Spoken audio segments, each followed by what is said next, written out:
TV presents Monica Pearson, One-on-One. Tonight we take you on a journey, a musical journey, to tell the story of two women right here in Atlanta who for decades have been in the music industry, but on their own terms. Can't stop now, just getting started. Michelle Malone is a blues guitarist who turned down a record deal because she couldn't fit the image they wanted her to.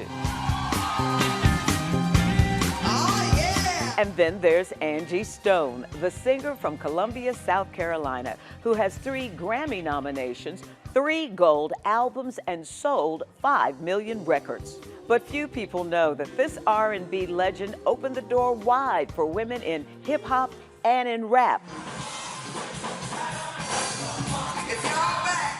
with a song that's been heavily sampled by many artists. It's time to go one-on-one with Angie Stone. Don't you give up, I keep going, I keep going, I keep going. Don't you give up, I keep Back then, she was 16, co-captain of the cheerleading squad, and a member of the trio, The Sequence. And one of her cheers became Funk You Up, a first for the music industry and women, thanks to a chance meeting with record executive Sylvia Robinson. Whose idea was it for the 3 of you, called The Sequence, to bum rush your way into a concert so you could try out? Listen, it was all of our idea when we decided to go to the Township Auditorium. We had a fake manager in South Carolina that said he had gotten us tickets to go to the concert. And so we went down there to the wheel call, and they had no tickets. So I was determined to get in. I'm like, wait a minute, we done came all the way down. We didn't have a clue that Sylvia Robinson was in the building. So we went round to the backstage door, and coincidentally, the road manager name was Harold Miles. He saw me, and his eyes lit up like a Christmas tree. He thought I was the most beautiful little chocolate girl in the world. So he said, hey, you come in, you can come in. I said, I'm not coming in without my friends. He said, listen, bring them all in, I don't care, just you can. We didn't know he was a road manager, but he got us in the door and walked us straight to the backstage. So I say it was inevitable. It was timing, it was God's timing, and I just happened to be the apple of his eye at that time. And that's when we found out that Sylvia was backstage, and we just said, hey, we write songs. And she said, well, let me hear what you got. And we went, we're gonna funk you right on up, we're gonna funk you right on up, which was a part of a cheer that we used to sing at the school called, we're gonna blow you right on out, we're gonna blow you right on. And we used to tell other school, get up, get up, get up, sit back down. And so we turned it into a cheer. Cheryl and myself had been writing forever before Blondie joined the group, but we turned it into a song that just went viral. Like overnight, the song became gold within less than 3 months. Okay, now let's talk about that song for a couple of things we're going to talk about. First of all, y'all are really gutsy to get in there and do that. Oh, yeah. Determined. Determined. Yes. Secondly, you all were the first female rap group that signed with Sugar Hill. First female rap group that signed with Sugar Hill and had a worldwide single hit, made Cashbox, Billboard. We were the first female group to record a national record. It goes down in history. It's a lot of questions about who's the first rapper. We would never know who that is. But the ones who made history, we were the first. We were 10 years before Queen Latifah, 10 years before a lot of the artists that came on to take what we started to the next level. And I guess what concerns me is that you all made this wonderful record, and now other people are getting the benefit. Have you ever sat down with Dr. Dre and said to him, give me my royalties? Listen, we having that fight right now because it's been years. They've had over 300 plus interpolations, meaning someone has used that sound. Even Uptown Funk, Bruno Mars. When they did parts of the song were used, and they ran it on TMZ, if you recall, and they said, well, it sounds pretty much like it. And Bruno Mars went on to say that it was inspired.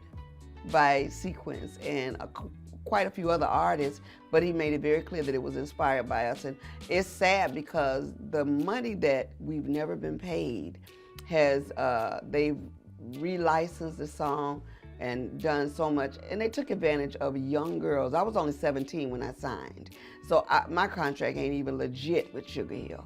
And the sad part about it is they took all of that publishing and all that money that is still being paid out. It's close to 200 or 300 billion streams. So there is so much money that we have not seen that by the grace of God, we may see before we leave this planet. And you're not bitter about it. That's the thing. You're not bitter about it. You know, the only time I get bitter, along with my crew, is when people challenge the fact that we aren't really rappers. I'm like, are you kidding me? We changed the game. You know, there would not be singing in rap if we didn't sing and rap. 3 weeks since you were looking for your friend, the one you let hit it and never called you again. What Lauryn Hill did was the next level of what we started, and I'm sure she would say that. But a lot of people just like, well, that's not hip hop. Well, then what is it? Because of our sacrifice, you got through the door. And at the end of the day, it's the longest running form of music that we can honestly say that we're responsible for. Now, when your son and daughter said, we want to go into the business, how could you approve it after all you've been through? It's been very hard to approve it with my kids, so now I take an active role in the decisions that they make to pursue this. Both my kids are very talented, and there's a point where I allow them to be their own individuals, but I think they have now learned that when it's time to really make the right choice, they come to mama. Mom, what you think? Okay, because I think my son, you know, to see Snoop Dogg and all these other artists say, you don't know who your mom is? We respect your mom. When Drummer Boy calls me or any of these people call me because they rock with me, it makes my kids be like, wait a minute, my mom must be somebody, because you know what? Up until then, they were like, Mom, you don't know. You're not out here. You don't know what you're talking about. I said, are you kidding? So I had to actually take my son in the studio because when they started doing the mumble rap thing, I said, son, you have a gift. You're not utilizing it to the best of your ability. And he's like, Mom, this is what's out now. I said, but you're not a follower. You're a leader. I said, just go in the studio with me one time and let me produce these vocals for you. I took him in the studio, and before the night was done, Mom, can we go in and you help me with all my other vocals? I'm gonna cut everything over. I said, not me. Not old school, I know you don't. And so everybody's like, you should listen to your mom. And so now my son won't make a move without me. My daughter is very independent, and she's sassy and headstrong. So I'm waiting for her to get to the place and say, Mom, would you come on and help me? Because you know your daughter is a replica of you, and sometimes you have to just let them be grown all by themselves. But I love my children, and I know that they have it. It's just that they have to trust me with it. I feel kind of sorry for your son for 2 reasons. He's got 2 famous, well-known parents. Okay. Okay, D'Angelo and you. Yes. How does he fight that? Does he just go by Michael, or what does he go by? He goes by Swabo Twain. And I said, where you get that from? He said, you know, like Mark Twain, he was, you know, special and Swabo. And what he chooses not to do, like he's finally getting to the place where he'll say, you know, that's my mom and that's my dad. But he really wanted to go it alone. He didn't want to ride off the name or the celebrity status. And because my son is thick, so he did not want to be compared to the naked D'Angelo. He didn't want to be compared to, why don't you sing more? And my son raps, sing, and write, and produce. So he didn't want that stigma, so he started to do his own thing. Now, he's ridiculous with it.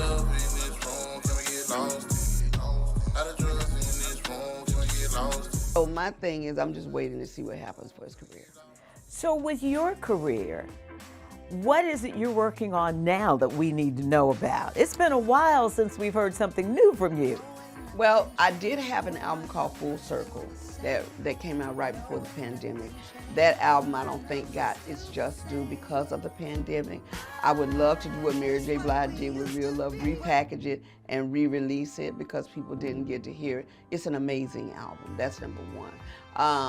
The second thing I'm doing is I'm really ushering in the next generation of artists. So I'm working on a television concept that I'm super excited about, that I've shot some episodes with, and I'm looking for a home with. So yes, I'm excited about that, and I'm just trying to be creative in the film and television world. I also created a show called Diamonds in the Rough that I'd like to see come to fruition. As far as music is concerned, I'm gonna always be doing music. It's just that now I like to do it when I wanna do it and not because I have to do it. I'm trying to venture off in some other endeavors. Of course, I have my foundation that I'm passionate about, and I'm looking to do other things. Now, you have done other things that you've acted, you've been on television. I remember you appearance on Moesha. Yes. I did not get to see you in Chicago. Right. But I understand you really owned the stage. Wow. As Big Mama Morton. Well, I did. It was a hard act to follow. Queen Latifah did an amazing job, but that was a lot of fun. But I have to tell you, Broadway wore me out. Why? Because depending on the production, you got to run off stage, sit on the side of the stage for 30 minutes before you'll see it come. Because it was up and down the steps, and I couldn't walk down the steps over and over and over. But it was, sometimes I found myself going to sleep on the side of the stage. And I'm like, ooh, I'll be glad when this show over. But given the production of a cabaret, you know what I mean? I just wasn't excited about the cabaret part. Now, if it was The Color Purple or one of those, I think I would have had a blast. But I mean, I've been very blessed to do Girlfriends. You know, I did the theme song for the Girlfriends show. My girlfriends. And they wore that out last year. I was so excited about that, you know. And you did R&B Divas. I did R&B Divas. So what was like doing that reality show? Okay.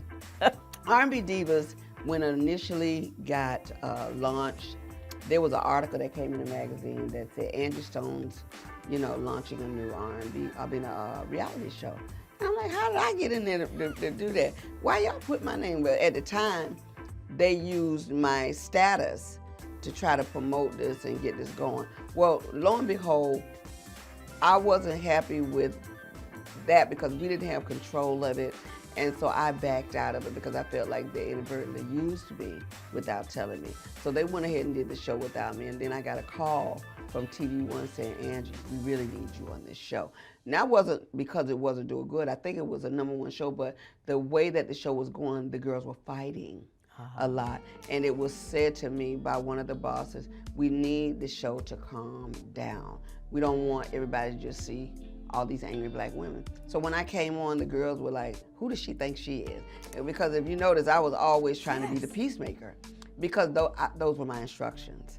And as a result, I was attacked, I was talked crazy to, and I just like, I don't know whether I want to damage my brand this way. And so I made a conscious decision to leave. And I needed the money, I needed the work, I needed the presence, but all money ain't good money. And so I made a decision to walk away because the one thing I didn't want to do was fight with my sisters. That was something they didn't want, and there were certain producers that, you know, egged that on, and that just wasn't cool to me. So I had to make an example for the other women, a lead to follow. And so I said, you know, if I can walk away, you don't have to make yourself look crazy on TV. Just, I mean, yeah, you can have some generic fun, but you know, it's a limit to how far you go. And when they started calling me old bees and all this stuff, I'm like, I don't have to take this because I've worked over 40 years to get to a level of respect, self-respect, that I won't tolerate that. So I walked away. It hurt me, but I walked away. And next thing I know, Chrisette Michelle walked away, then this one walked away, and that's what being a leader is. That's it exactly, and you've always been that way since you decided, I know who I am. Thank you. And I'm not going to let anybody change who I am. Take me the way I am. Or don't take me at all.